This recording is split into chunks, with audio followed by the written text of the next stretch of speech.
MLA Mani C കാപ്പന്റെ അഭ്യർത്ഥന പ്രകാരം Francis George MP പാലായിലെ സ്വകാര്യ ബസ് ജീവനക്കാരുമായി സംസാരിച്ചു. ബന്ധപ്പെട്ട അധികാരികളെ വിളിച്ച് എത്രയും വേഗം നടപടി സ്വീകരിക്കണമെന്നും അദ്ദേഹം പറഞ്ഞു. അനുവദിച്ചിട്ടുമില്ല. നേരിട്ട് ബസ് സർവീസ് ഉള്ളിടത്ത് ഭാഗികമായി യാത്ര അനുവദിക്കുകയില്ല. അതായത് അവർ കോട്ടയത്തെ കോളേജെങ്കിൽ അയർക്കുന്നത്ത് വന്ന് കയറുക. ഞാൻ കൂട്ടുകാരൻ്റെ കൂടെ വന്നു അയർക്കുന്നത്ത് നിന്ന് കയറിയാൽ അതിന് കൺസെഷൻ അനുവദിക്കേണ്ട. അത് RTO ആണ് പറഞ്ഞേക്കുന്നത്, റീജിയണൽ ട്രാൻസ്പോർട്ട് ഓഫീസറാണ് പറഞ്ഞേക്കുന്നത്. അവർ പിള്ളേരോട് പറഞ്ഞാൽ അവർ അന്നേരം അടുത്ത ആളെ വിളിക്കുക, കുണ്ടകളെ വിളിക്കുക. നമ്മളെ തിരിച്ചു വരുമ്പോൾ നമ്മളോട് ചോദിക്കാൻ ഇവിടെ SFIയുടെ ആൾക്കാരോ DYFIയുടെ ആൾക്കാരോ ഉണ്ട് നമ്മളോട് തിരിച്ചു ചോദിക്കാനായിട്ട്. ഇതുണ്ടോ, സ്കൂള്, കോളേജ്, ITI, പോളിടെക്നിക്ക് എല്ലാവർക്കും ഉണ്ട്. ഇതിനകത്ത് ശാസ്ത്രീയ സ്ഥാപനം എന്ന് വെച്ചാൽ RTO അനുവദിച്ചേക്കുന്ന ഒരു കാർഡുണ്ട്, ഒരു നിശ്ചിത കാർഡ്. ആ കാർഡ് കാണിക്കണം. അത് പാലാ കൊട്ടാരമറ്റം ബസ് സ്റ്റാൻഡിലെത്തിയ MP സ്വകാര്യ ബസ് ജീവനക്കാരുമായി സംസാരിച്ചു.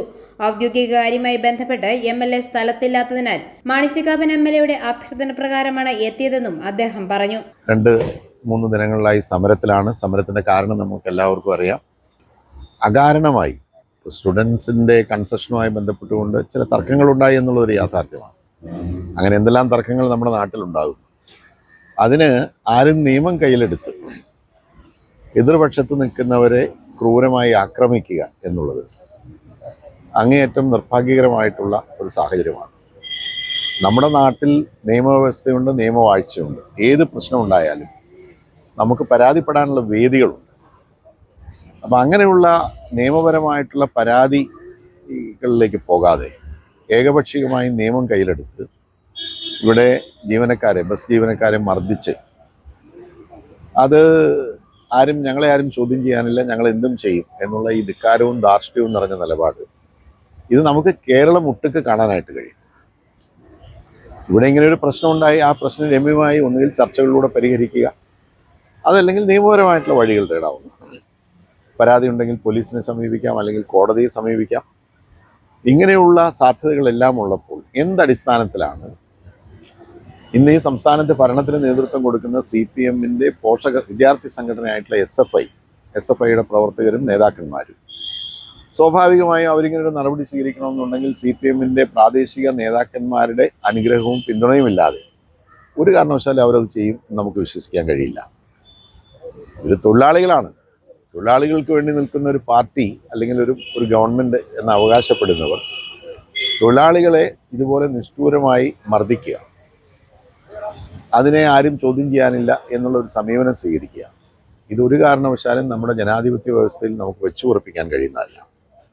ഇവർക്കെതിരെ കേസെടുത്തിട്ടുണ്ടോ എന്ന് എനിക്കറിയില്ല. ആർക്കെങ്കിലും എതിരെ കേസെടുത്തിട്ടുണ്ടോ? ഇത് നിലവിൽ കേസെടുത്തിട്ടില്ല. 2-3 ദിവസം മുമ്പ് നടന്ന ഒരു സംഭവത്തിൽ, ഇതുപോലെ പട്ടാപ്പകൽ നടന്ന ഒരു സംഭവത്തിൽ ഈ നാട് മുഴുവൻ അറിഞ്ഞ, മാധ്യമങ്ങൾ റിപ്പോർട്ട് ചെയ്ത ഒരു വിഷയത്തിൽ കേസെടുക്കുന്നില്ല എന്നുള്ളതാണ്. അതാണല്ലോ ഇവിടെ നമ്മൾ പരക്കെ കണ്ടുകൊണ്ടിരിക്കുന്നത്.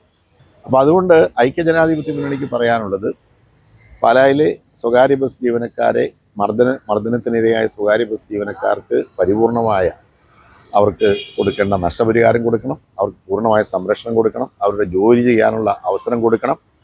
കുറ്റക്കാർക്കെതിരെ കർശനമായിട്ടുള്ള നടപടി, മാതൃകാപരമായിട്ടുള്ള നടപടി, പ്രസക്തമായിട്ടുള്ള വകുപ്പുകൾ ഉപയോഗിച്ച് നിയമ നടപടി അടിയന്തരമായി അവരെ അറസ്റ്റ് ചെയ്യണം. അവർക്കെതിരെ കർശനമായിട്ടുള്ള നടപടി സ്വീകരിക്കണം.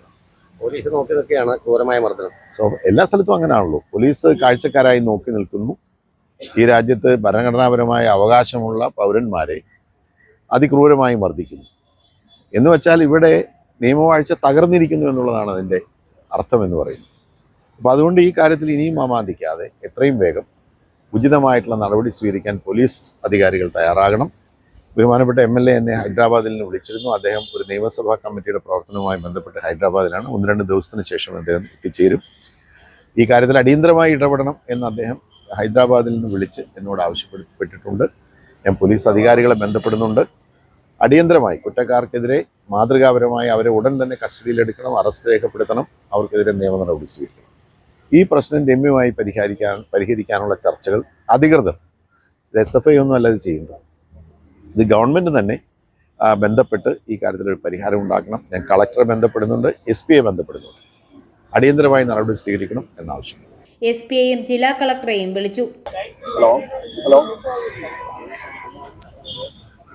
കളക്ടറുണ്ടോ?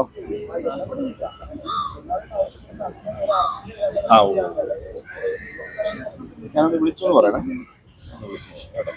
അതെ, അദ്ദേഹത്തോട് പറയേണ്ടത് ഈ പാലായിലെ പ്രൈവറ്റ് ബസ് ജീവനക്കാർ സമരത്തിലായിരുന്നു 3 ദിവസമായിട്ട്. അവരെ ഈ SFIക്കാർ ഭയങ്കര മൃഗീയമായിട്ട് തല്ലി ഒരു പ്രശ്നം ഉണ്ടായിട്ടുണ്ട്. ഒരു നടപടിയും പോലീസ് എടുത്തിട്ടില്ല. ഞാൻ SP വിളിച്ചപ്പോൾ കേസ് എടുത്തെന്നൊക്കെ പറഞ്ഞു. പക്ഷെ ഇപ്പോൾ കേസ് ഇവർക്കെതിരേക്കാണ് എടുത്തേക്കുന്നത്. ഈ തല്ലിയവർക്കെതിരെ ഒന്നും കാര്യമായ കേസോ കാര്യങ്ങളോ ഒന്നും വന്നിട്ടില്ല. അപ്പോൾ അവർ 3 ദിവസമായിട്ട് സമരത്തിലാണ്. സമരം എന്ന് പറഞ്ഞാൽ ഇത് 10,000-കണക്കിന് ആളുകളെ ബാധിക്കുന്ന വിഷയമാണ്. പ്രൈവറ്റ് ബസ് ഇല്ലാതെ എന്താ അറിയാമല്ലോ. എന്താ സമരം? അവർ ഈ പ്രശ്നം തീരാതെ ഒരു സമരം പിൻവലിക്കില്ല എന്ന് പറഞ്ഞിരിക്കും. ഇതിനിപ്പോൾ കോട്ടയം ജില്ല മുഴുവൻ സമരമാവും. ജീവനക്കാരുടെ പ്രശ്നം പരിഹരിക്കുവാൻ എത്രയും വേഗം നടപടിയെടുക്കണമെന്ന് ബന്ധപ്പെട്ട ഉദ്യോഗസ്ഥർക്ക് അദ്ദേഹം നിർദ്ദേശവും നൽകി. MLA യുടെ പിന്തുണയും അദ്ദേഹം അറിയിച്ചു. i4A news, Pala.